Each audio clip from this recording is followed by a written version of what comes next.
for Norfolk and Waveney CCG. And we've got John Webster.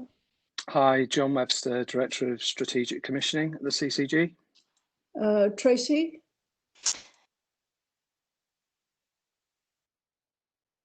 You need to unmute.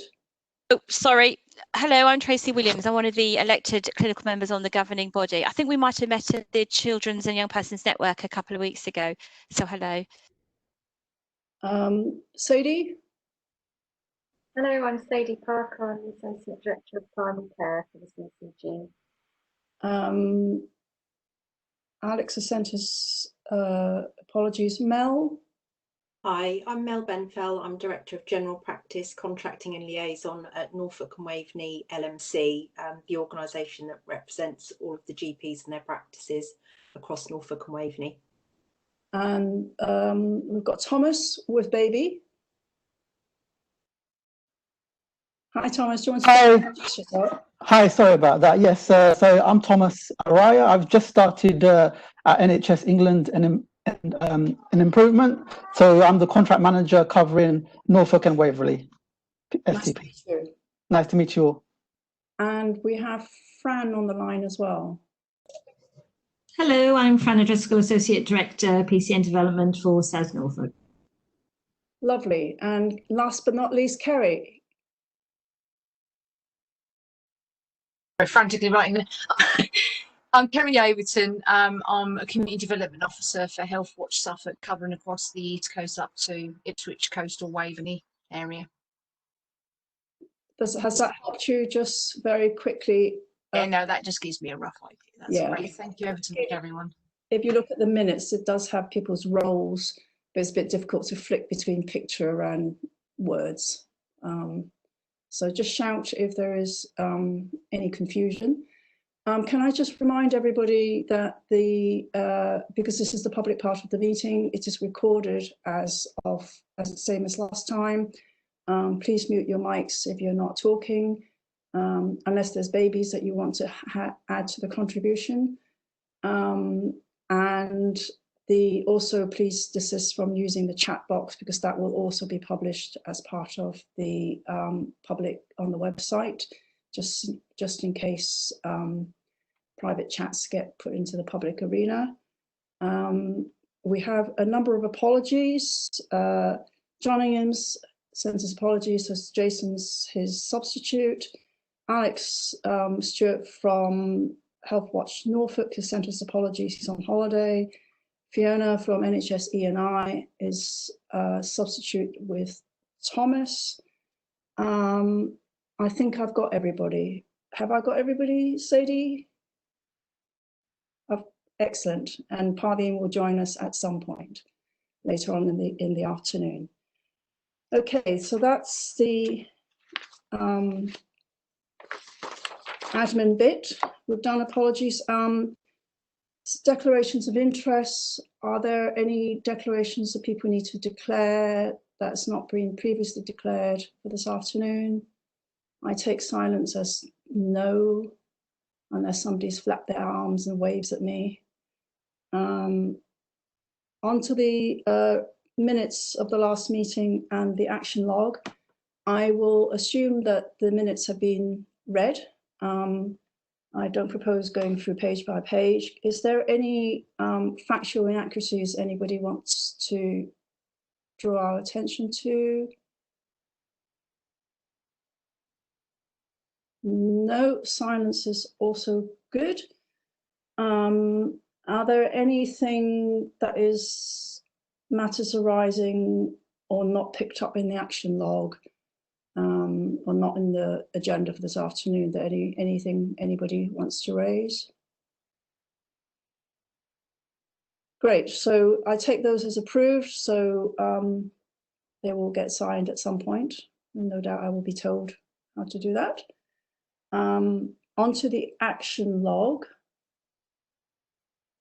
We have 3 items. We've actually got 2 action logs. We've got the action log arising from last month's meeting, which is the 3, and then subsequent additional papers were sent out later on from last week, which I think summarizes all the actions arising from the 5 preceding PCCCs.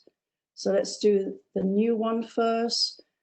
Can I just ask for, on the new one, just put a coding of what the different colors mean? I assume blue is okay and amber is not quite okay. That's right. Thanks, Doris. We will. And the forward planner, that's on our agenda this afternoon, so we can pick up anything from that. So we can close that one for now and pick up any actions arising from the forward planner. Declarations of interest. I think I had a message from Sarah to say that I think she's had everybody's declarations of interests now collated, and no doubt if you haven't sent it in, Sarah will be on your case. And the slides that Sadie did for the presentation, that was previously circulated after the meeting as well, so that can be closed. Is everybody happy with that? On to the action log of the previous primary care committees. There are quite a there's sort of 3 pages of actions. I kind of find it quite difficult for me to comment, seeing that I wasn't on any of the previous primary care committees. So could previous members, anybody want to raise anything as to whether they should be closed or shouldn't be closed? Could they shout out? I'm looking really at Hein and Kathy, but you were both sort of, you know about North and South, and any of your officers who sat in the other meetings. Do you want to just run through that just very quickly, Sadie, so that we kind of have a bit of audit trail as to why you're recommending things are closing? Is that all right? Yes, yes, of course. So basically what we've done with these legacy actions is to just collect them all from all of the committees, all the ones that hadn't previously been closed, and put them on one log. And then we've systematically worked through with each of the locality teams to understand where they were at, whether they needed to be brought forward, or whether indeed these could be closed because the actions have been completed. You can see that some of them date back quite some time. So you can see on the log there that they have their CCG label next to them, the date of the committee meeting where they were added, who owned it, what it was, and what's been undertaken. And I think following review by all of the associate directors, and in some cases the locality directors as well, we feel that we're able to recommend all of them for closure. I mean, they're all there with the updates. I'm going to assume that everybody's read it, but very happy to try and answer any questions that members may have. And if I don't have the answer, then we'll circulate outside of the meeting and update again next month. Do anybody have any questions for Sadie on this one? I mean, I've got just a few.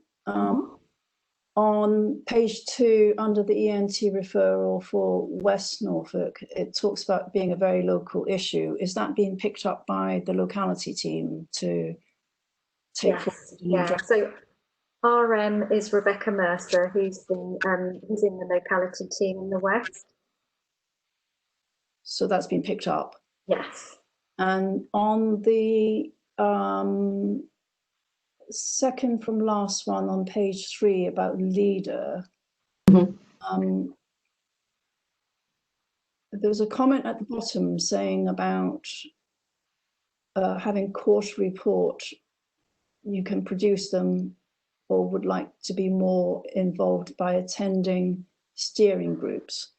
That kind of I wasn't really sure what's happening going forward with that, or is that not an issue that we need to be worried about?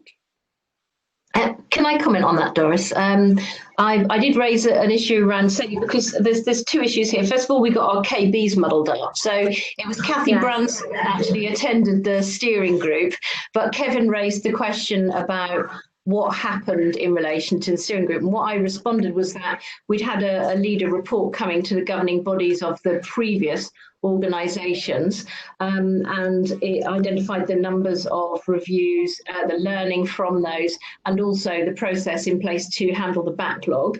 And it almost seems to me, because Kath's team are handling the leader reviews and the mortality review groups, that we would, any kind of outlying issues, deal with in the quality and performance group and then report here as necessary. So my feeling is that somebody from this group attending the leader steering group might be overkill.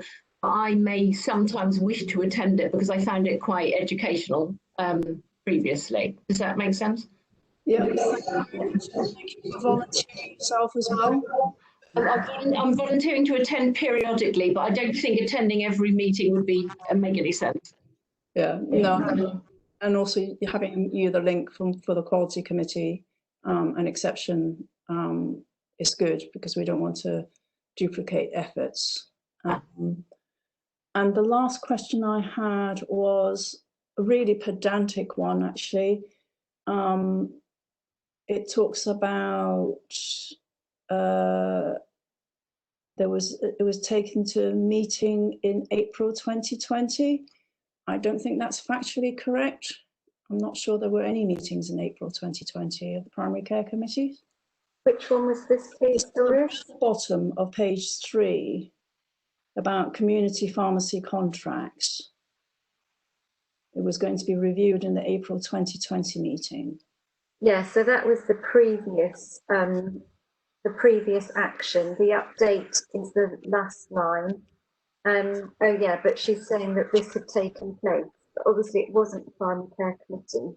Can we just check? Yeah, let's do that. And if Parveen was on, she'd probably be able to explain it. It's probably a little bit clumsy wording. Yeah. So we will pick that one up. But are you happy for us to add that onto the main action log rather than holding a separate legacy action log now, as it's just one? Yeah, just transfer it to the main one. Thank you, and we'll clarify that. Are there no questions from anybody else? Brilliant. That's the action logs done. Doris, sorry, that's a quick question. I put it in the chat. My quick question was in respect of I don't know what number it is, but it was respect of the high dose opiate prescribing in West Norfolk, and I know that has remained an ongoing issue in respect of parts of the system, particularly in the West, and just to make sure that that's captured going forwards. I know we had a presentation at one of the last JSCCs in respect of that, so I guess it's a quality and a meds management issue, but I wouldn't want that to be lost as a system as a whole, really. Are you happy for me to just so this was one that we talked about with Howard Tracy as the locality director, and it is around one particular practice. Howard shared with us some of the meeting notes from that, those discussions. The practice is very well aware of it, and Howard is also he mentioned that they were going to plan to meet with that practice again. So I think with that particular action, it was around one practice, albeit that there are wider issues which Michael will no doubt bring in his prescribing reports when they start coming to the committee from next month. Yeah, I will do. Okay, thank you. Right, so everybody's happy. We've covered everything on the action log. Yeah, thank you very much. The next item, just on the update on the risk register, that's just on as a placeholder, so we don't forget about it. It's currently being developed, and it's not been forgotten. That's the reason why it's on the agenda. Onto the finance report. Jason or James, whoever's taking us through this one. Right, yeah, it's I just two things. First, just asked James to come along to the meeting today as he's prepared the report, and I thought it would be good development to see what actually happens with the reports he prepares. So that's why I've asked him to come along. If that's okay. And secondly, this paper was obviously distributed late. It represents the month 3 reporting, because we thought if we could hold off for a couple of days, we could have a month extra reporting. In terms of future meetings, because of the timing of month ends and the timing of meetings, it might not always be possible to prepare the current month. So we might have a slight delay on the reporting. But that depends on a month-to-month basis, depending on the timings of the meetings, if that's okay. But obviously we will catch up in the following meeting. I will assume the report has been read, and I'll just pick out the highlights rather than going through it verbatim, page by page. The year-to-date spend as at month 3 is an overspend of 4.95 million. This is predominantly being driven by the methods of allocation that we've received for months 1 to 4 following the COVID outbreak. The allocations to the CCG have been based upon a forecast month 11 actual position, and this resulted in the allocations for a number of areas, but particularly delegated primary care, being lower than our original allocation that we were notified of in August last year. I believe it was August last year.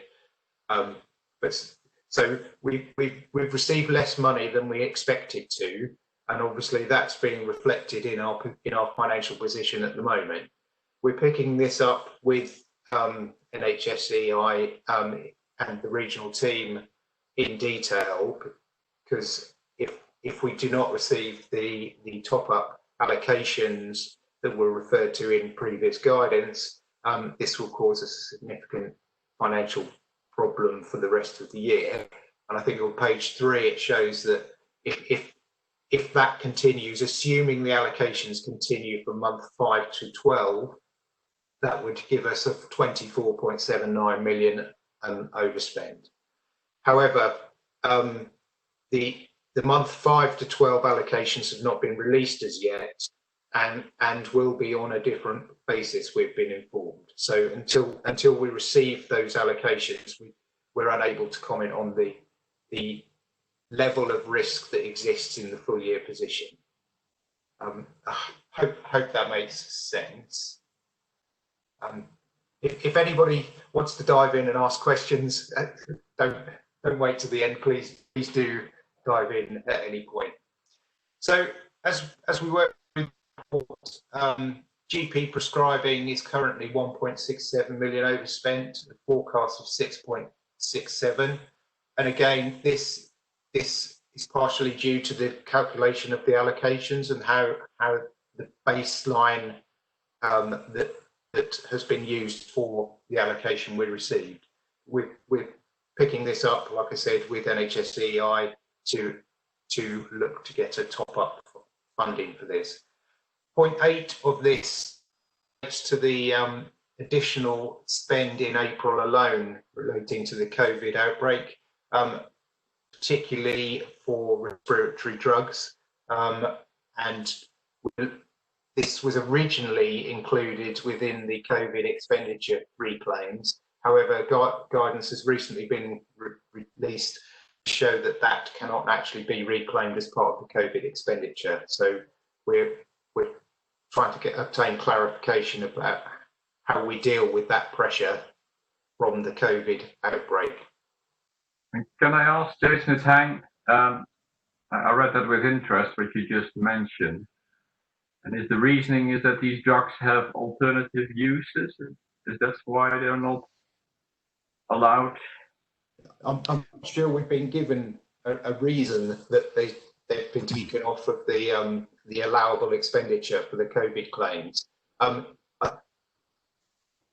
see Michael raising hands. Well, I was just going to say, in terms of the respiratory drugs, it was just a social media was very active in saying, you know, if you're an asthmatic or COPD patient, you need to make sure your your dose of steroid was good during COVID, and people were stockpiling their inhalers and reliever inhalers, and yeah, we very nearly ran out of some of them, to be honest. But it was certainly COVID related and social media related, and there is a bit of an argument going on nationally about this. Well, I was going to say that the stockpiling point was exactly what I was going to raise in terms of if people have been doing that, the assumption is that the requirement will go down in future months. However, we've not seen that as yet. So we've only got 1 month worth of data, to be honest. The April data is the only data that's in, so obviously your data is a projection of from that. Absolutely. I've got a press release on my desk at the moment, which I'm hopefully going to send out tomorrow, appealing to people to use up their stockpiles that they created during COVID, and we'll see what that does. Okay. Yeah, and we'll hopefully see the impact of that come through in future months. Tracy? Yeah, can I just ask a question? Just one of the lines, the PMS to GMS transition. Why is that naught? Is that my misunderstanding? Because I thought there was still ongoing, you know, budget in that respect that was allocated potentially, if it worked out, for each of the 5 localities, depending on what their PMS to GMS was. So that's a naught, but it picks up later in the year. So I don't quite understand that. Jason, do you want to answer that one? That's just due to where the budget's held. That's all. The budget's held actually in the delegated. So the PMS GMS does continue, absolutely. It's just not held under its own line. It gets held under delegated. Yeah, so that's a technical item in terms of the way we're reporting it. So I think probably in future months reports will make that clearer. Yeah.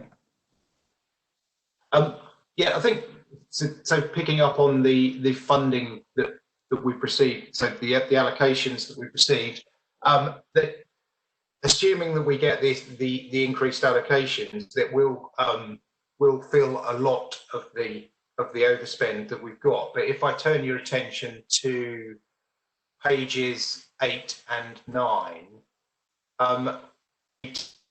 especially on page 9, it shows that in the table it's got 2.68 of internal cost pressures. So these aren't being driven by the allocation. These are cost pressures that we are finding outside of the allocation difference, where we're seeing increases in costs.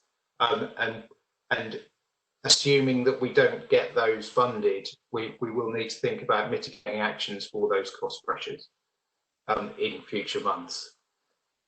So when you say internal cost pressures, what does that mean? Is that within the CCG organisation or people we are funding?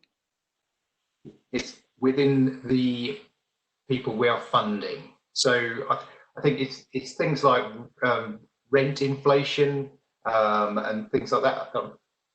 James, you might be able to help again in terms of the full detail of that list, but I think it's impact of inflation being higher than we've been allocated, the impact, and struggling to think of some other things.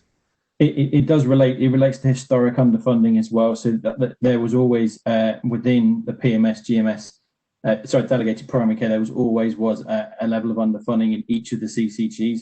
So obviously that has carried forward as such. But absolutely, the areas Jason was talking about there, absolutely, they are ones where we see those cost pressures.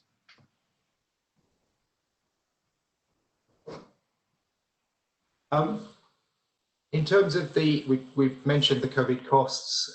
In terms of the costs that we have claimed relating to primary care, in April we claimed 1.98 million. In May 2.29. We've subsequently received both of those payments as part of the month 1 and 2 top up. We've claimed a lower amount of 0.32 in June, and that's predominantly due to the prescribing change in guidance that we just talked about. we haven't received that top up as yet. And finally, the financial risks that the organisation is seeing predominantly relate to those top ups and the allocations that we hope to be receiving in the latter parts of the year. Thanks, Jason. Just on the COVID costs, you've got 6.1 million as the annual forecast outturn. So that is the projection going forward for the rest of the year. So there is no guarantee that that's going to be funded or not funded. Yeah, no, not at this stage. So we're waiting the month 5 to 12 guidance as to how these costs will be topped up, or whether they will form part of a block payment for the rest of the year. So does the 6.1 include the April and May costs that we've already had refunds for? Yes. Right, so it's not as bad as, so it's probably a couple of million. Yeah, there's not 6.1 million of risk in the position, yeah. I'm trying to get silver linings here. Tracy? Sorry, it's me again. I'm just thinking in respect of the forecast. I mean, potentially, we hope we don't, but we might have a surge in kind of those autumn winter months again, which might impact on costs. So have we modelled that in any way at all? No, this is effectively a forecast, and to be honest, to forecast for the COVID costs, it's really we're not sure how long it's going to extend for. So it is almost how long is a piece of string, and if we go to the full 12 months of the year, it will be a far higher figure than if the programme finishes earlier. But yeah, no, we haven't sensitivity analysed this to take into account things like that. Are there any other questions for Jason and James? No. Thank you very much. That was a really useful summary, and for a finance paper, a very readable finance paper. I mean, that's me talking as an accountant as well, but it was plain English, which was great. Thank you very much. So we do read them. Thank you. Can we move on to the paper on recruitment of practice manager? Thank you, Doris. Members will be aware from the discussion last month on the terms of reference that we have 2 vacancies on the committee for non-voting members for practice manager roles. And so this paper sets out a proposed process and a proposed pack to go out to recruit to those 2 vacant positions. We've had some comments through already from the local medical committee on this, and just to draw to your attention, one minor change to the pack which I'm proposing to make. It's under corporate responsibilities, which is on page 7 of the pack. The 3rd bullet down mentions to represent the primary care committee as required at external meetings and functions, and so on. And we're proposing to change that to something more like to attend external meetings and functions as required as a member of the primary care committee, and to act as an ambassador for the committee on that.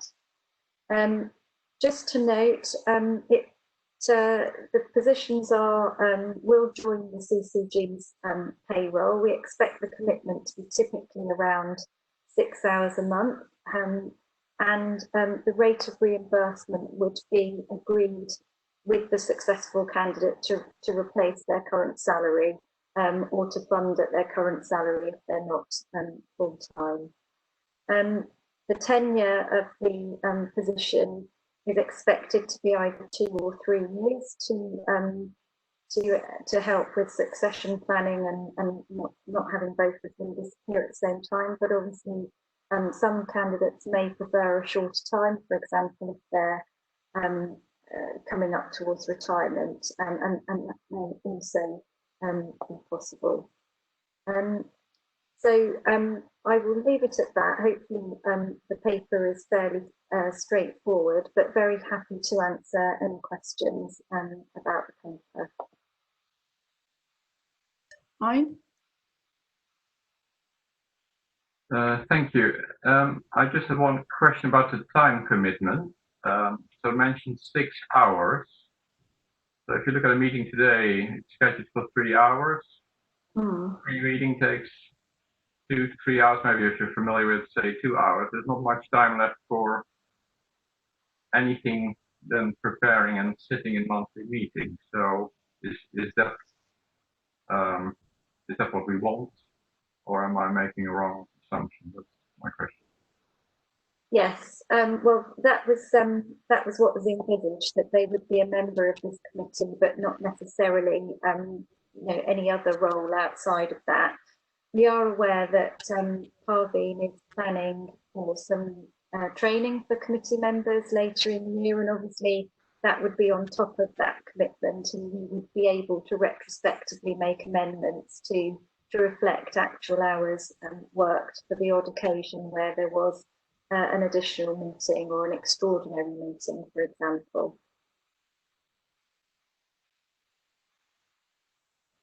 Mel?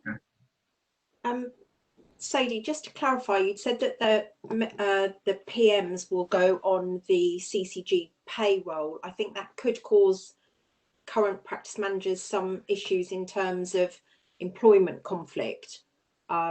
You know, for example, when I was a practice manager, you know, we weren't able to work also for the PCT, for the commissioning organisation. How is it done with the clinical advisors? Are they more of a different relationship, or are they employed by the CCG also? I'm just thinking, we have an elected practice manager group, you know, of 5 practice managers from across the patch that are elected, and we pay their practice for the time that it takes them to read the papers and come to our meetings. And if we use them for, you know, referencing throughout, you know, between meetings, if we're asking for their input into things, we can pay their practice additional time to, you know, to free them up. I just wonder, I'm slightly concerned it might put some candidates off, because they'll technically then have 2 jobs. They'll be, you know, they'll be taxed differently on a second job, etc. And it does kind of blur the lines a bit in terms of, you know, independently. I know you're wanting to pay them to give you that input, but if they're then made an employee, that could be problematic. I mean, I just wondered if there was a way around it, and what was preventing the CCG in just paying their employer. I mean, obviously, if they're an ex-practice manager who's recently left, that's a different ball game. That's not really an issue. Yeah, I think these are really good points, and certainly in an earlier version of the pack proposed just that it would be an invoice from the employer. Having worked it through with Emma in the finance team, I think there were concerns around the HMRC rules that we have to abide by. And all of the clinical advisors are office holders rather than employees, and they are paid through the CCG's payroll to ensure that the tax is right and the pension's right and so on. And so having worked through the checklist, I think it's called IR 35. Yeah, we're having worked through that checklist, and finance colleagues felt that really they would have to join the CCG's payroll, albeit as an office holder rather than as an employee like me. Yeah, just to confirm that, Sadie, having been involved in it previously, it was mainly, I think, because the HMRC rules, because I know CCG's had quite the former CCGs had quite a few challenges around it, and a lot of work was done. So that's correct. Any other questions, comments on the paper?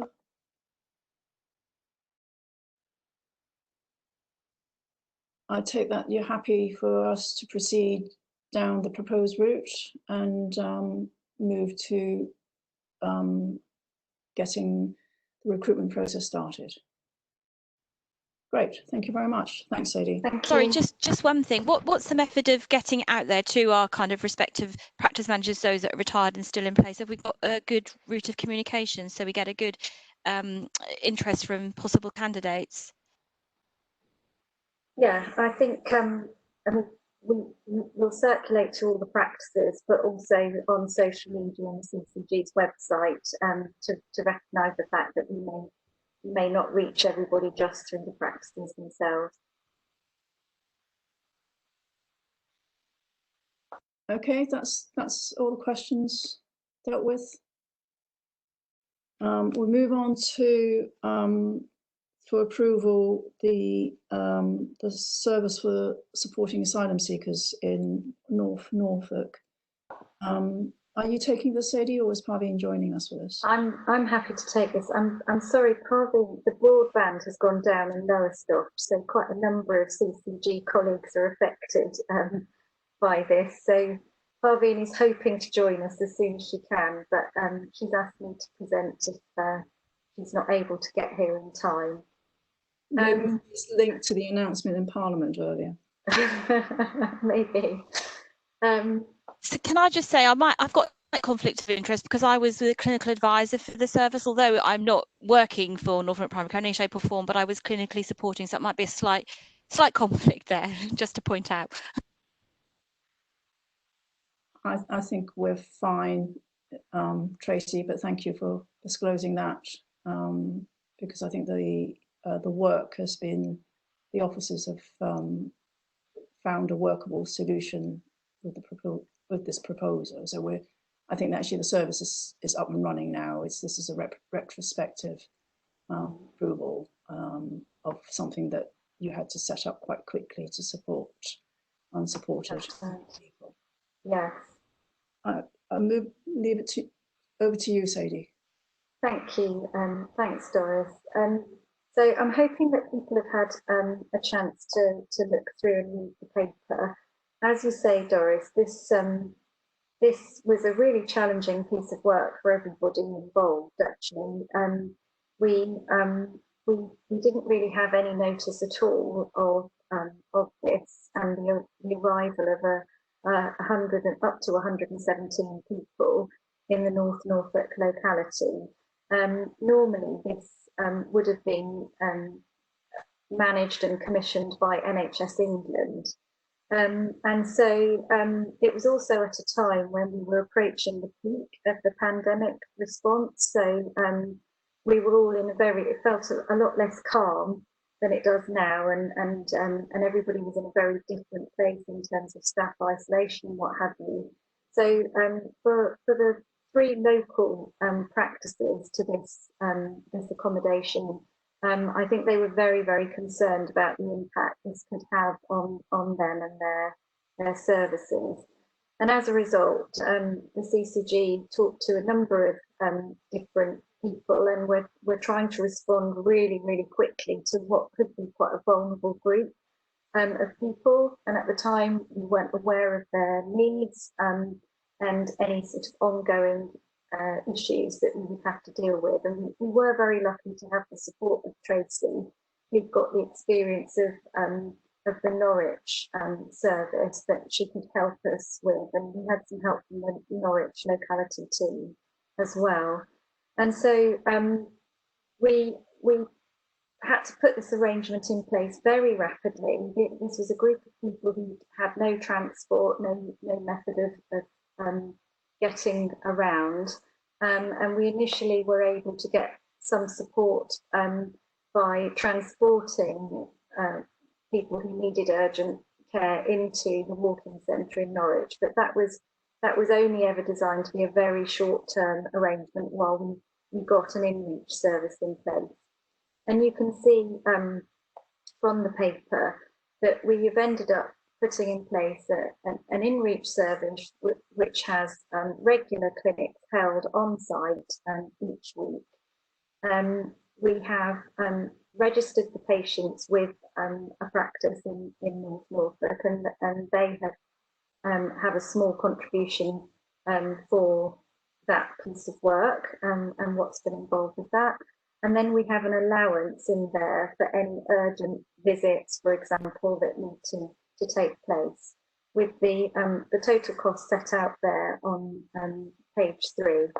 And we have put this in place for a 12-month period initially, although there are break clauses within the contract that we're preparing.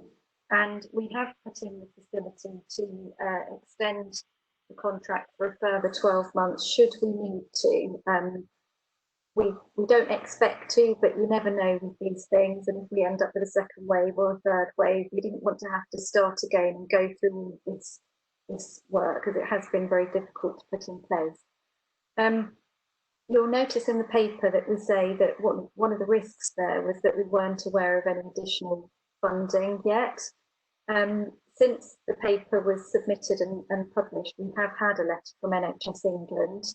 At the moment, the commitment is from the 23rd of March to the end of July, so 4 months funding, but with an option to extend. And helpfully, they've set out a full year cost. So I think we can probably assume that the individuals won't be moved in the next couple of weeks, and that the funding will be ongoing. But the funding works out at £1,662 per place, and as such will more than cover the additional costs that we've put in place. And that information has been provided to finance colleagues along with the claim form and everything to put that in train. I can see James nodding, so he's obviously all over that one.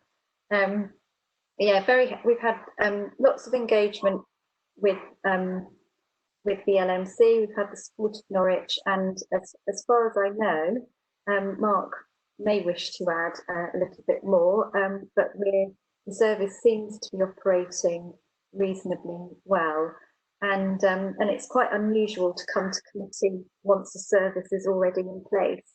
It's not normally what we would do in asking for your approval for this, but unfortunately we didn't have much choice. We did keep the executive team regularly updated on this throughout. So I don't know, Doris, if it would be okay if I ask Mark just to add in before we respond to any questions? Yeah, no, that's fine. Thank you, Sadie.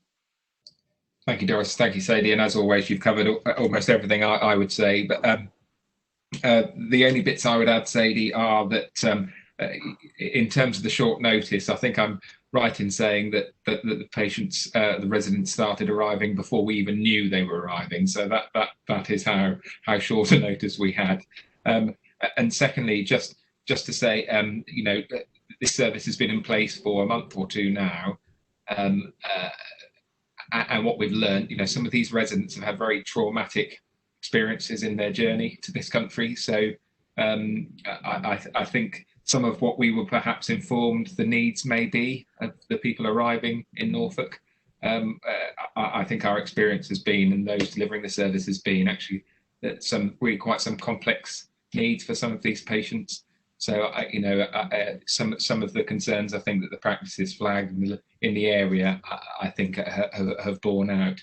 There have been quite some challenges. So I think feedback we've had has been very positive. I know the team from the County Council have also found it equally challenging. I think some of the support workers there, I know Tracy, you've been linking with them as well, haven't you? So it's I think it's a really good piece of work from a lot of people in a very short space of time in very challenging circumstances. But yeah, but very happy to take any questions. Mel? One of the queries that we had some time ago was around the turnover of patients, and obviously the 117 sort of went up slightly, I think, from what was originally determined. But has anyone been able to give any assurances whether although you say they might not be dispersed, some patients were dispersed from the area, and their places filled? I mean, obviously the nature of this, without knowing the actual timescales involved of how long this site is going to remain operational, is there any, obviously with your funding that you've got there, Sadie, from NHS England, are there any assurances around, you know, that if dispersal does start taking place as COVID settles, you know, are we expecting new people to come in to take those beds? Because 117 initial workload is significant. However, if they're then stable for a 3, 4, 5, 6 month period, that's great. But from my experience of being a practice that was in a dispersal site, it's the reoccurring registration that actually takes a lot of work. And obviously the payment calculation is based on a set 117 for ACL practice. But actually, if that turns into 300 because there's dispersal and people coming in, has that been considered, and is there a contingency on that? And my other concern was, we had heard that there was a likelihood of a second site being opened in North Norfolk. Has that, I can see you shaking your head, Tracy, has that been dispelled now, and it looks like this is the only site that is going to be affected in Norfolk, in our area? I'm not aware of another site. Yeah, Sadie, do you want me to help? I do know a little bit about this. So I think communication with the Home Office has been better than it had been previously. We have been assured that there are no immediate plans to have a second site during the current pandemic anywhere in Norfolk at the moment. In respect of the current accommodation we have, the reason that this site was found in the first place is with the pandemic, the actual dispersed asylum seekers in the rest of the UK just weren't moving from those properties, and asylum claims weren't being processed. So we do expect those processes to be back in place, and we do expect in other parts of the country for that movement to take place. So in the longer term, we're hoping that this won't be a facility that's going to be used, hence why the contract is 6 months and potentially longer, depending on when applicants can have their asylum claims processed to move through the system. So there's as much assurance as we could hope at the moment. I think so, yes. Questions from anybody else? So we've been asked to provide a retrospective approval for the service that's in place. Hein, Kathy and Jason, are you happy to approve?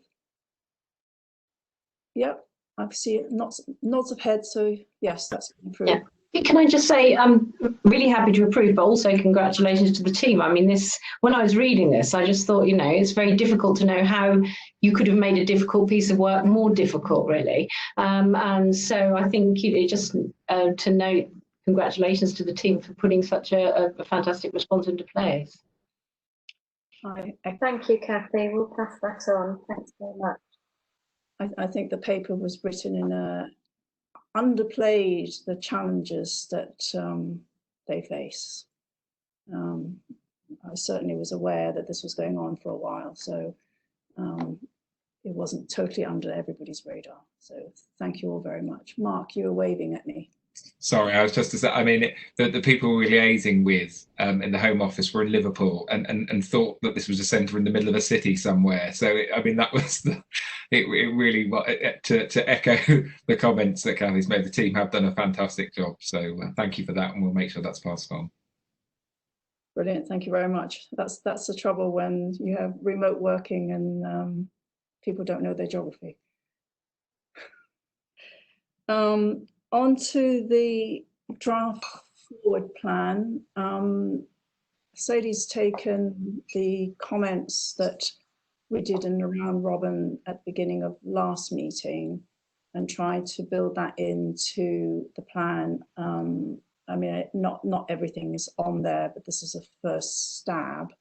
And obviously there are a number of items that haven't got dates allocated to it, but it's good to see that they're there to remind us that we need to do the work. Do you want to just talk us through it, Sodhi? Yes, very happy to. As you say, this is a first draft, and we're really, really grateful to have comments or requests actually from members.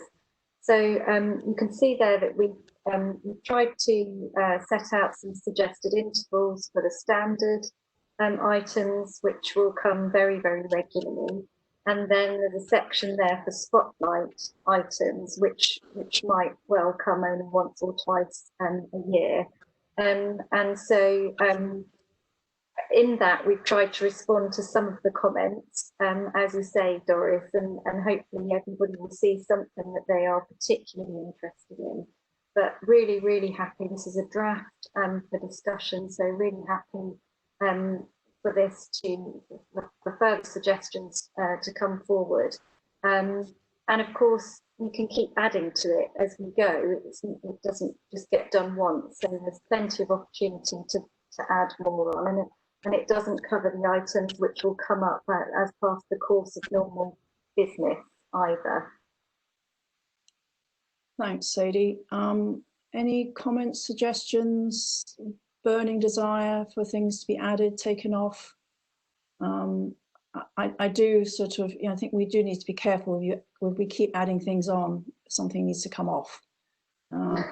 There's only so many hours that the staff has as well, and for us as a committee to actually look at things effectively, and trying to stage things, spread it out a bit, will hopefully give us a bit more in-depth rather than just a scattergun, superficial look at particular topics.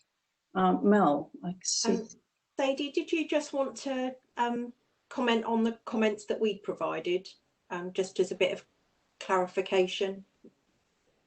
Yes, can you remind me of them, because I've got so many screens open here. Yes, well, I'll try.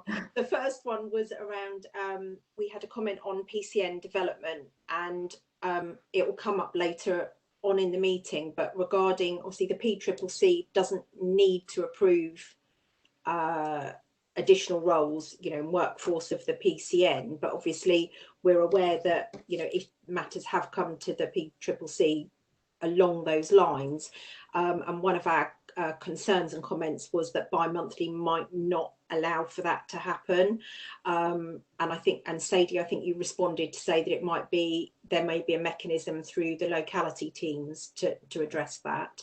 Our other significant concern was around the LCSs that are currently in place that are all due to expire at the end of March, that we were concerned that isn't shown on the planning, and that's a huge piece of work. Sadie, I think your response to that was at the moment that you're going to have to take it to the management teams for it to come to the PCCC for a decision, and I know there's a lot of legal work that needs to be done to look at that first. We're just in a position that we need to inform our membership formally of the request that we've made of the CCG regarding the LCS review and where we're at this present moment, because time is just rapidly running out for this piece of work. So I think we were a little surprised that it wasn't prioritised, or didn't appear to be prioritised on the plan. So that was our comments, and Sadie has responded to those, but just so that everyone's aware. Yes, I mean, you're absolutely right. The LCS does have a placeholder on the planner under the spotlight items. What we haven't done yet is assigned dates to it. We're going through, we've restarted some of the work that had to be paused earlier on in the year, and we're currently scoping the LCSs with a view to thinking about how we can respond, because we are still in a national level for incident response, which is still taking up a lot of time, and so our capacity is still quite limited around this, but we do recognise that practices need to have an answer so that they can also plan. So that's very much in the forefront of our minds with this, but yes, we haven't yet assigned dates to it. In terms of the PCN development, I guess in my mind, I was thinking that this is almost in two parts. One is the strategic development of primary care networks, and that probably doesn't need to be reported every month, I think, because strategically probably there isn't, from month to month, there isn't a huge change. But what we have brought in for this committee, which I don't think anybody has done in the other committees previously, in the previous CCGs, is introduced a monthly report on localities.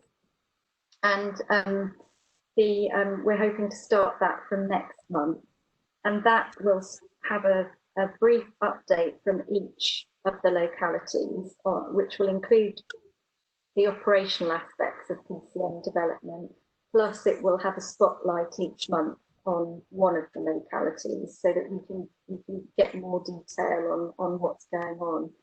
And I hope that will address those concerns, but if it doesn't, we can review and make a decision about how we do that going forward. Hein?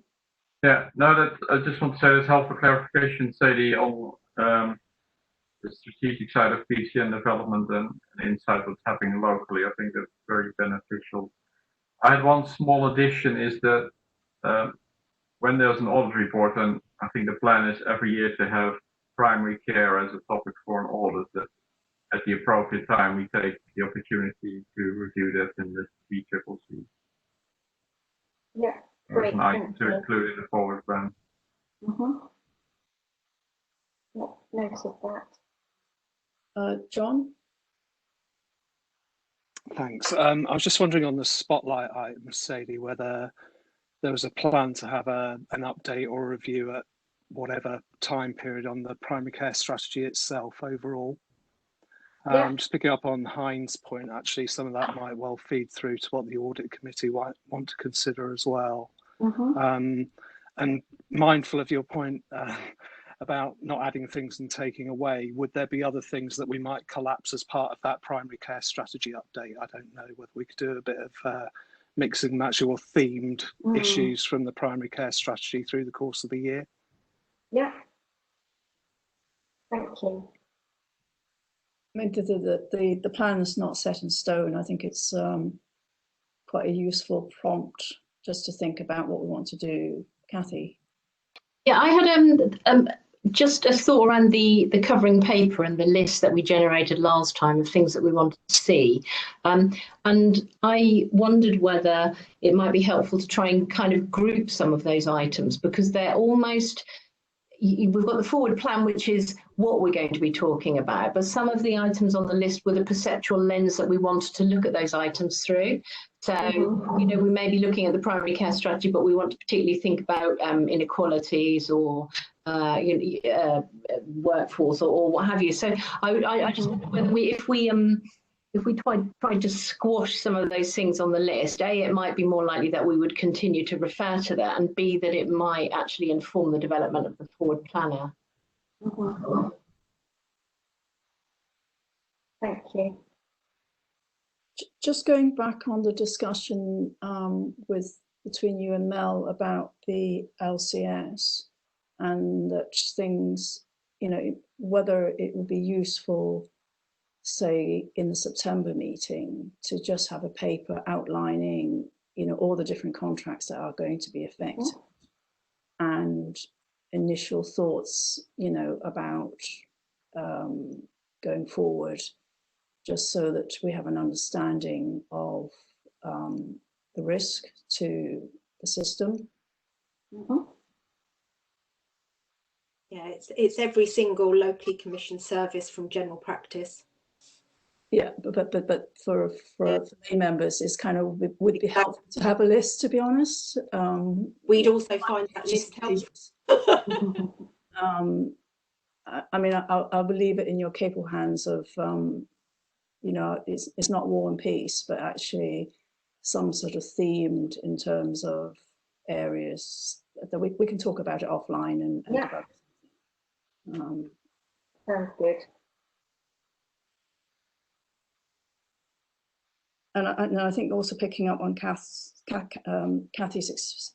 comment about the themed, and actually some of that is about, you know, patient experience and how that impacts on commissioning and the work that's, you know, we do in the committee.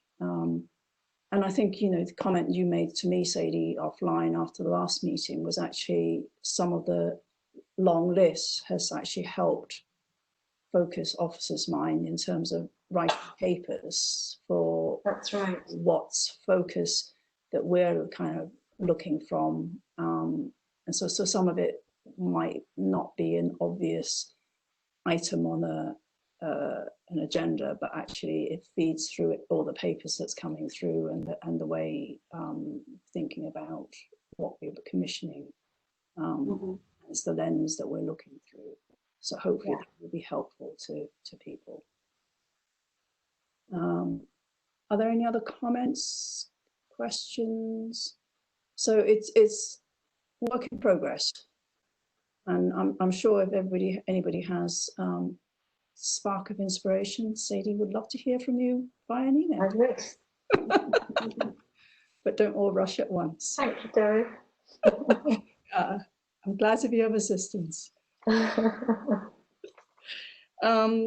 Moving on to the paper about recruitment for PCN roles. Who's taking this one? Ben has just joined us. Doris, Ben Hobson from Great Yarmouth Waveney locality. Welcome, Ben. Hello there. Hi all, how you doing? Can you hear me all right? Give me a thumbs up. Yeah, very good, very good. Take us through this, assuming it's read.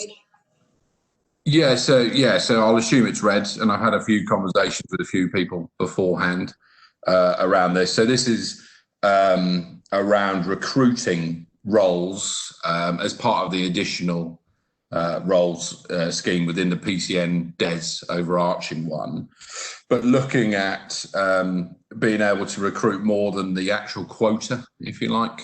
So within the PCN DES, there's certain numbers for physios and the pharmacy techs that they can recruit. So it's one whole-time equivalent per PCN. So what we're asking to do is having some leeway, which is well within the guidance from the committee for our PCNs for Great Yarmouth and Waveney to be able to recruit more pharmacy technicians and more physios because we've managed to line up a number of people within that arena and we've had good interest from physios and pharmacy techs. So we're quite lucky. We haven't been so successful in other recruitments such as clinical pharmacists, but we've had good input from physios and the techs. So this is about trying to, within the guidance, and very much I want to stress from a finance point of view, this is very much within the envelope. We're not asking for any additional monies or anything like that. All we're doing is wanting to use the guidance to say, actually, we can recruit more than what the actual quotas in the spec are suggesting. So to give our PCNs a bit of leeway and headroom to be able to do as they wish within that recruitment drive for those two roles. I will leave it there. And is there any questions? Tracy? Yeah, I have a question. I mean, I think last primary care committee, we had a similar situation with the Norwich recruitment for those additional roles. So I guess my question is, are we being consistent in all of the localities? That's one question. And also just thinking about robbing workforce from one place to another and just being mindful of where the needs are as well. So that's kind of, because I'm just aware we did it last month for Norwich and I'm just thinking, oh, what about the other localities as well? Yeah. Yeah, I should imagine this will come up from other localities. I don't think we'll be in a unique position. Sadie? Just to add to what Ben said, we did we did hope to provide a joint paper this month with all the localities involved, because we're very conscious that Norwich came last month. But in actual fact, I think from North and South both felt that they weren't needing to step outside of those advised limits at the moment, and the West locality was not yet in a position to have finalised its recruitment plans, because that had been put on hold as a result of the response. So that was very much our intention. It just wasn't unfortunately possible, and we didn't want to hold up the Great Yarmouth and Waveney PCNs, you know, who were ready to move forward. Well, you are expecting a sort of workforce requirement sort of fairly soon from each of the localities, so there is going to be a clearer picture in terms of what the envisaged requirement is for this year and for next year going forward, isn't there? That's right, yeah, and I think the practices have a workforce return due imminently at the end of the month, and not all of them will be in a position to set out their final plans around that, but they will have a further opportunity later in the year to do that. Any questions, Kathy? I just want, do we know where these people come from? I'm just thinking as we move into an integrated system, you know, trying to bolster up one area of workforce by borrowing them from somewhere else. It's just, I think we need to be mindful of that. So I just wonder where we're getting them from. Oh, sorry, I'm echoing a bit. The physio one, so I can give a lot more detail on that because I've had quite extensive conversations with the provider. So we've gone out to a independent provider called Pure Physio. So each of the PCNs have a contract individually with those. And actually they are recruiting a new workforce that may not have been interested naturally in NHS work, if that makes sense. So they're fishing from a pool from like insurance companies and things like that. That would do, you know, the assessments previously for you know, for insurance companies and car accidents. So they are fishing from a different pool, I would suggest, and have been very successful in doing so. So I definitely think that's a bonus for us. They're bringing people into kind of some of the NHS roles.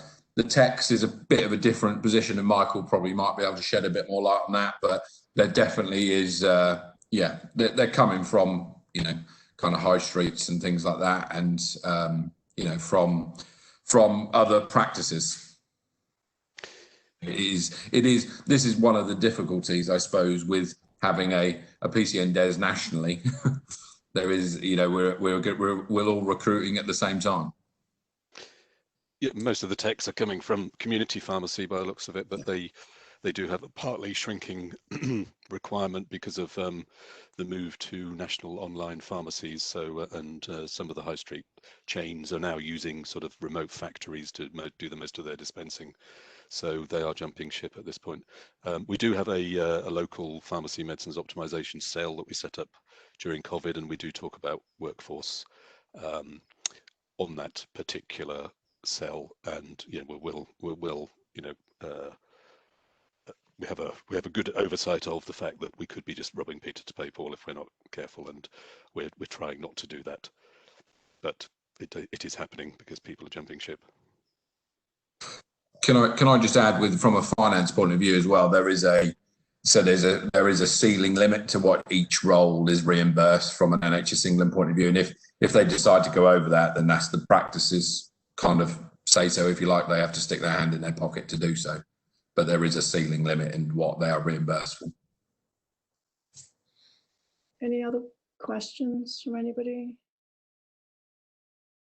So we've been asked to approve the Great Yarmouth and Waveney additional rows, and also to waiver the limits so that to enable PCNs to have some freedom within the financial envelope that has been provided. We're happy to approve that. Yeah, Doris, it's Heine. I agree with that. I think the waiver should be for the current financial year, so we can sort of keep track of it year by year. And I want to thank Ben and his colleague Amanda. I was one of the persons they talked to, so it was very helpful to get a bit more context ahead of this meeting. So thanks again. So the approval for the waiver is for end of the financial year, and then we'll reassess come 2021, 22. Sorry, I've forgotten which year I'm in. Thank you all very much. Thank you very much. I will dial out now. Thank you very much. Thanks a lot. Bye. Thank you. Bye. We're on to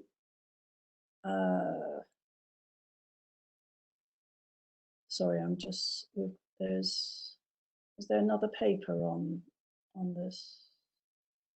We've got a primary care network. Yeah, sorry. Update from Kate. Yeah, sorry. I was too enthusiastic and ticked it off my list without having actually done it. Sorry, Kate. I didn't mean to, steal your spotlight. Welcome to the committee, and over to you. Thank you very much.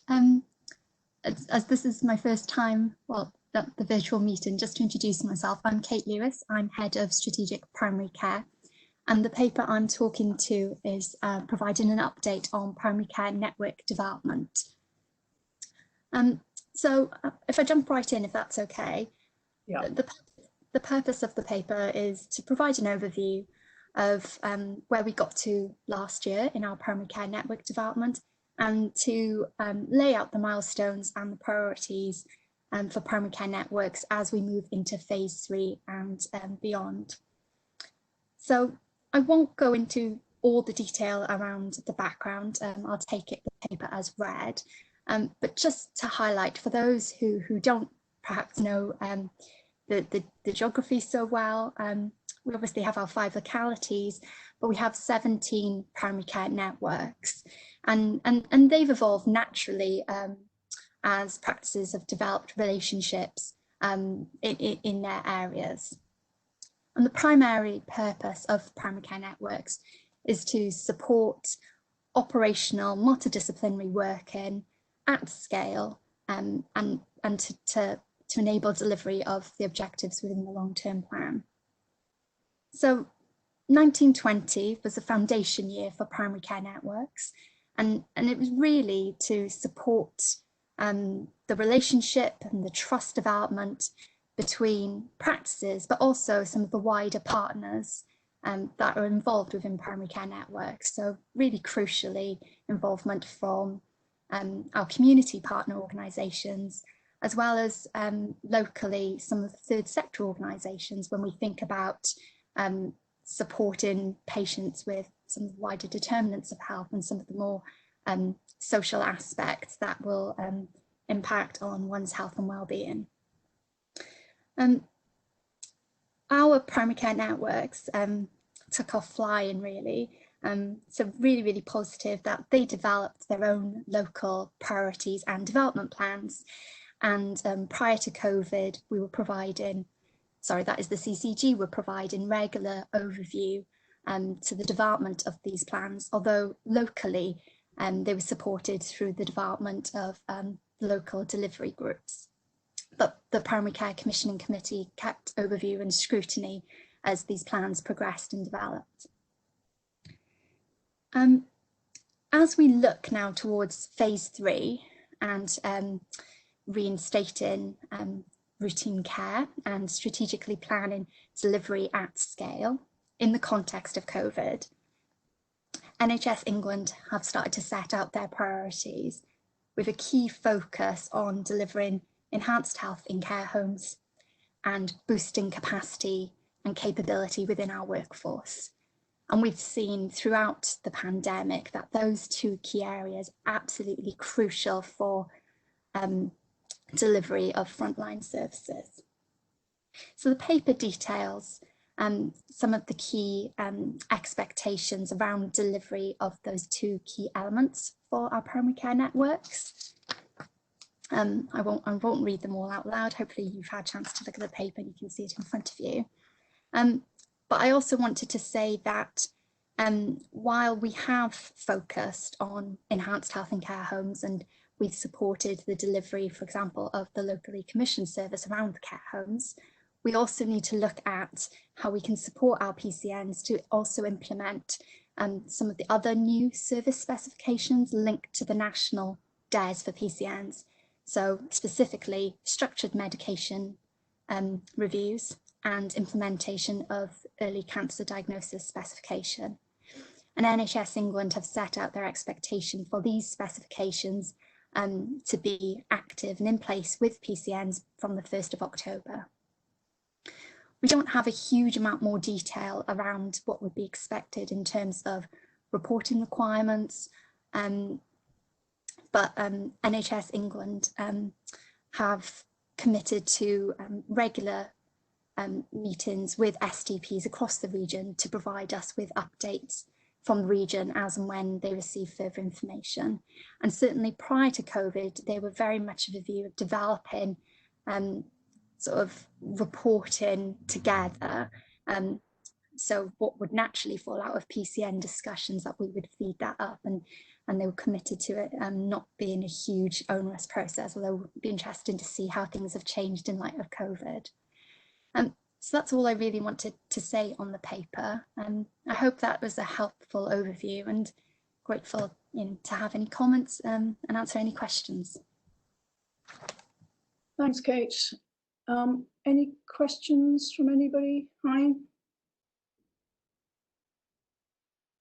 Thanks, and it's indeed a very helpful overview. I guess my question is, and we touched upon this, Kate, before you joined, but about future reporting. So there's a good overview on process and key milestones, but I'm also interested, looking forward on some of the underlying data, what's going well, what are some of the challenges, and I'm not sure whether the locality report that Sadie referred to earlier goes into that granularity, or whether that is something we can look forward to in future updates. Kate, can you help? Hi there. Yes, I think absolutely the intention would be for the reports going forward to provide an overview of progress on the developments for each of the locality areas, with a more focused, in-depth look at one locality per report. And we would absolutely look to encapsulate some of the themes around some of the challenges that they're experiencing, as well as the progress and things that are going well at the same time. Okay, thank you. Kathy?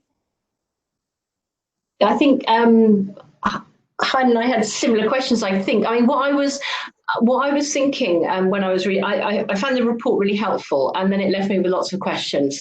I know primary care is not crazy about being compared to itself, but I was kind of what I wanted was a maturity matrix. I wanted to understand what does one PCN look like against another, which ones are at risk, which ones require more support. And once I had something of that nature, then I could understand, some of the other data that we presented around workforce and quality and those kinds of things. So for me, it was, I don't know if maturity matrix is still the term of the day, but something of that nature. Absolutely, that's actually sparked my memory. So as part of the foundation year, in order to achieve release of some of the development monies to support PCNs, the PCNs have to demonstrate progress against a maturity matrix. And alongside the PCN level matrix, we had a system level matrix. And I think the intention was, we were just getting to grips with it because there's a huge amount of information in there, but the intention would be that we would look to update that on a quarterly basis. And I absolutely see no reason why we couldn't reinstate that as part of phase 3 going forward. Tracy?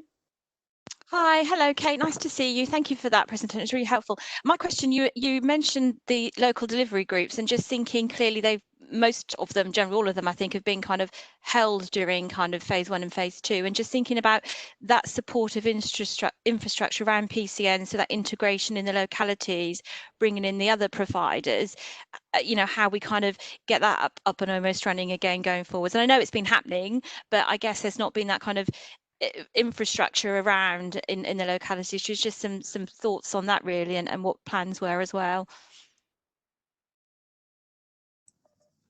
That's a really, really good point, Tracy. And you can imagine I've been waiting sort of for the green light to get going on this, because the strategic planning is my bag. I think whether we call them local delivery groups or place-based groups, that I think there is no moving away from the need for operational level support infrastructure, and that group, in whatever form or shape that takes in the future, will be really a key point for the PCN. So I'm keen to hear from the top of when we can kind of get going with this. But I do know that colleagues are having conversations on the ground, so it is happening in the background. And yeah, I'm sorry, that's all I can add at the moment on that. Just watch this space. Mark? And just to add, it's a very live topic of discussion around LDGs and so there is that balance of, yes, we're still in the COVID response phase, but we can't afford not to be getting on with the other work. So I know that this month there are some LDGs and members meeting, primarily in many occasions just to talk about COVID, what the response has been, what they need to be doing in the days. So even though we're still very focused on the COVID response, but I'm anticipating something very soon on that, Kate, because you're right, we can't afford to wait. The work is still there. Any other questions from anybody? I think actually on the focus on locality is important, but also I think, you know, I don't think you should feel inhibited to take a slightly different, you know, if there's a particular topic that you think that we could explore as a topic across the 5 localities, and actually the different experiences that, you know, that's perfectly legitimate way of looking at it as well. So I think we need to be smart and not be rigid in terms of future, you know, discussions and reporting. Yeah, Mark, sorry. Sorry, too much of me, I know, but actually one of the bits of feedback we've had from the locality teams is those people at place level, those relationships that have been established as a part of local delivery groups and, you know, and across the system, have been what they've cited as have been some of the real positives around being able to deal as a system, as a part of COVID. So, you know, there is a reason for doing it other than just getting a bunch of people together again. I think it has been really, really helpful, and that's the feedback that we've had in many areas. I know we've had that in South Norwich, Great Yarmouth and Waveney as well, about those local relationships have really helped in the response over the last couple of months as well. John? I'd absolutely agree with Mark. I just don't think these things are mutually exclusive. And I know, Kate, in listening to you talk about this, you're chomping at the bit to get doing that strategic planning work again. And I think we can do that. And I've referenced already the primary care strategy, and I think that's a good route into it for us around implementing that strategy, both at a system level, but also through the localities and the PCNs. I think there's quite a bit we can do to join up there that does not rail against our COVID commitments as well as the CCG. So I think, you know, there are bits of work that we can progress, and I think we should. I think you're absolutely right, Doris. Any other questions from anybody? Comments? Thank you, Kate. That was a really helpful first summary for us, and we look forward to seeing you again with more exciting developments. Thank you. You're welcome. Bye Thank now. you very much. Thanks. Bye. On to the summary of the CQC report. Are you taking that, Sadie? Yes, I think I will. Again, hopefully members have had a chance to have a look at this. This is something that we will bring to you as it happens. So when inspection reports are published, but also as a standing item, probably a couple of times a year as an overall summary, and also sharing any information from the CPC themselves around their strategic direction. So we've got two practices here, Thorpewood in Norwich and Upwell in the West. Both of these practices were inspected before the COVID lockdown, but their reports were published during the response.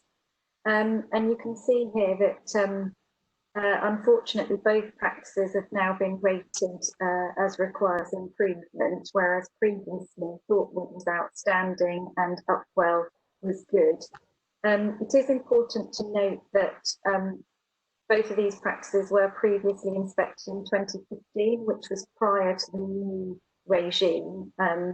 That it has changed the way that practices are inspected, and we have therefore seen quite a number of changes across the patch in terms of how practices are rated. And the report does go on to show where the practices were, where there were identified shortcomings and explain those. I'm very positive both practices are very well engaged. They're being supported by members of the primary care teams, and they have plans in place to respond to the issues that were identified. So I think as a primary care team, we're really reassured by the way that both practices have responded to their ratings post the inspection report. We would like you to note the comments, and we will bring a further progress report on both of these practices once the follow-up inspections have taken place. So these are normally within 6 months, but that may of course change as a result of the incident response nationally. But in the meantime, we'll continue to work to support the practices with progressing their plan. Thanks, Sadie. Any questions from anybody? Tracy? Sorry, it's me again. I just think in respect of practices, I mean, obviously working in a practice, and I'm just wondering about early warning signs when practices are struggling. So one going from outstanding to requires improvement and good, it over, well, a sort of a 5-year period, but what are the early warning signs, and how can we kind of pick those up early on, and how can we support, but how perhaps in the future can the primary care networks, the practices alongside those practices that are struggling a wee bit support? Because I suspect in both cases they were struggling for a number of reasons, workforce, whatever, I don't know, but it's just those early warning signs and the support before, you know, these ratings come out and they're really struggling. I think you're absolutely right, Tracy. And we're working on a couple of things now. The business intelligence team have started work on a dashboard for us as a committee, which we will look at probably in part 2 of the meeting. And that will focus on certain activity levels, but also quality issues. And we'll be able to look at the dashboard on a regular basis. And the primary care teams, I know, look at them regularly, and they'll be shared with practices as well. And we can see therefore quite quickly if there are any changes in that, which we might want to initiate a conversation with. The other thing that we're going to do, and it's probably a bit later on in the process, is develop again it'll be in the private part of the meeting, where we develop a summary of practices which we might be worried about for various different reasons, and we can keep an eye and have a look at those and be assured of the amount of support that's going into the practices. We also have, as Doris mentioned at the beginning of the agenda, a risk register in development as a CCG, and I know that nationally risk registers reporting is paused as a result of the response, but what we want to do is to develop an interim risk register for the primary care committee, so that we have something to look at while we're preparing the CCG's overall approach to this. And things like resilience of general practice, workforce, and so on will form part of that interim register, while our corporate response to that is finalised. So I'm hoping that, you know, bringing those things together, we'll be able to look at a broad range of indicators so that we can get those early warning signs. We can listen to the soft feedback that we get through colleagues, through the locality teams in the PCNs, so that we can put the right support in place at the right time for practices that may be struggling for any number of reasons. Michael? Just some comments on the prescribing indicators that CQC persist in using. There's some slightly irrelevant ones that they always pick out, and then they don't interpret them very well. And I've had this conversation with them nationally, but there's certainly some missed opportunities in the way they're looking at prescribing. So we do need to feed in the dependence forming medication prescribing. For instance, one of the practices, the CQC says there's no statistical variation on hypnotics prescribing by one of the practices, and yet they're at the 95th percentile nationally. And we've had this with other practices. So there's some poor interpretation of a poor data set going on, which needs to be addressed. Thank you. Kerry? I just wasn't aware of whether you knew that we work quite closely with the CQC in the Waveney part with our practices, and we had been doing an annual report around primary care this year. Because of lack of engagement towards in January time, that's not going to happen. But what we have been talking to CQC more about is when they go into do inspections, how they do think about feedback that we're getting as well and take that into consideration. We've had some practices that were in special measures, but when I've been talking to the patients in the surgery, they've been shocked, to be honest, to know that, and really surprised. But where we often see that happening, often the caring part is seen as good, still in the report. So I just wanted to let you know that we are trying to ensure that the CQC do take into consideration the independent feedbacks that we do bring to the table as well. And the inspectors, we've got a good relationship with local inspectors, so they are ensuring that happens going forward. Thanks, Kerry. Any other questions from anybody? Just a question in terms of, I mean, this is obviously in the public domain. Was there any adverse reactions from the public or press that picked up these reports? I'm not aware of any, Doris, actually. It's not something that tends to get picked up too often anymore. I guess it depends on other things that are going on with the practice as to how satisfied patients are overall. But no, I mean, nothing's come in front of me. We haven't been asked to provide any quotes around either of these two practices. I think it's kind of linked to Kerry's comment about patients who think, well, they're very caring, and then they're shocked at the that doesn't seem to marry up with their experience, and it's actually whether there's a communication issue that needs picking up at some point, either by probably maybe not this committee, but by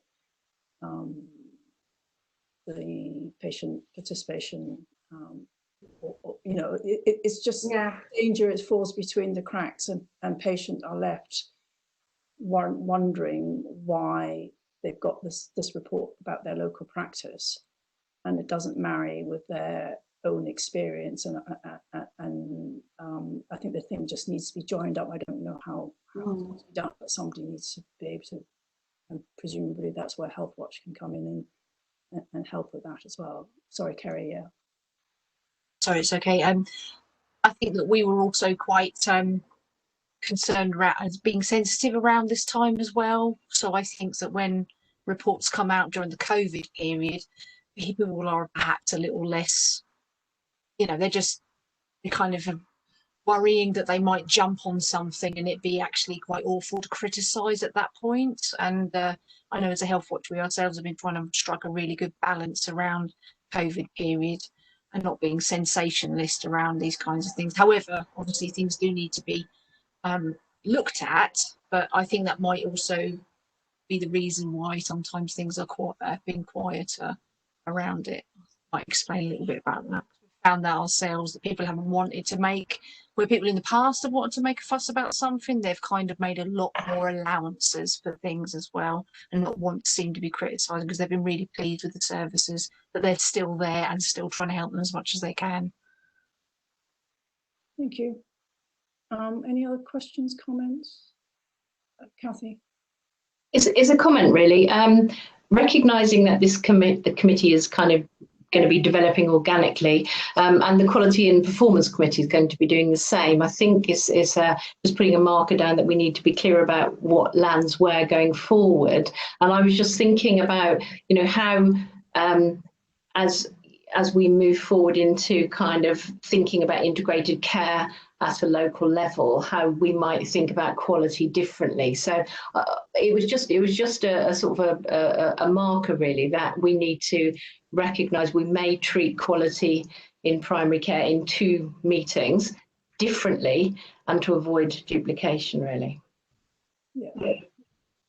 No, it's sorry. Was somebody coming in on this one? No.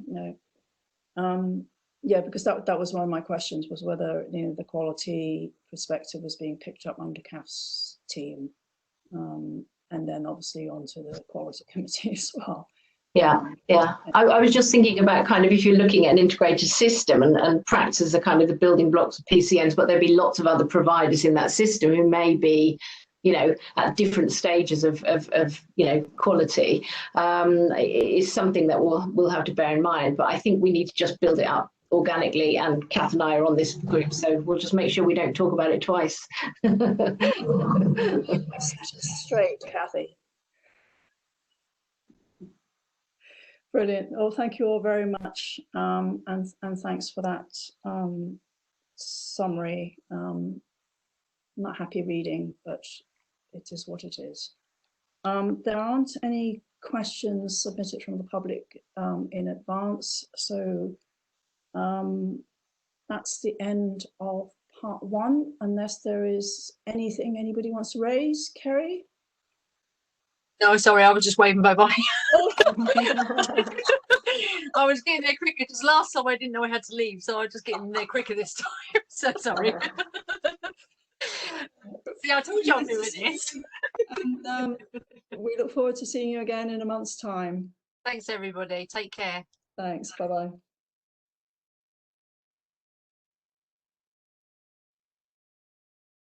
And Sarah needs to turn off the recording as well, isn't it?